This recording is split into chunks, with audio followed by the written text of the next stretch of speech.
நாம் அன்றாடம் நம் வீடுகளில் விளக்கு ஏற்றுவது நம் வழக்கம். ஆனால் அவ்விளக்கை ஏற்றும் பொழுது அந்த விளக்கின் வடிவமே சிவகுடும்பம்தான் என்பதை நாம் அறிந்திருக்கிறோமா? வாருங்கள் அறிந்து கொள்வோம். காணொளியை முழுமையாகப் பாருங்கள். திருவிளக்கில் சிவகுடும்பம்.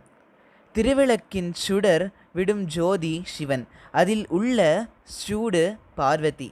அதன் சிவப்பான நிறம் கணபதி. சிவன் நெற்றிக்கண்ணிலிருந்து உருவானவர் முருகன். இதை விளக்கும் பாடல் ஒன்றே இதோ. சுடரோ சிவபெருமான், சூடு பார்வதி, திடமார் கணநாதன் செம்மை படர் ஒளியோ, கந்தவேளாகும் கருத்தங்கால் சென்றோனும் வந்ததோ பேத வழக்கு. திருவிளக்கில் சிவகுடும்பத்தை காணலாம். விளக்கு உடம்பு, எண்ணெய், இரத்தம், திரி இவை எரிவதால் வெளியாகும் ஒளியானது ஆன்மா.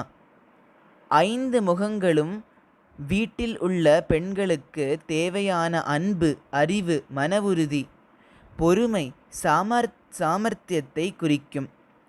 ஹிந்து மதத்தில் விளக்கேற்றுவது புனிதச் செயலாகும். எல்லா செயல்களுக்கும் விளக்கேற்ற வேண்டும் என்பது நியதி. ஹரஹர சங்கர, ஜெய ஜெயசங்கர.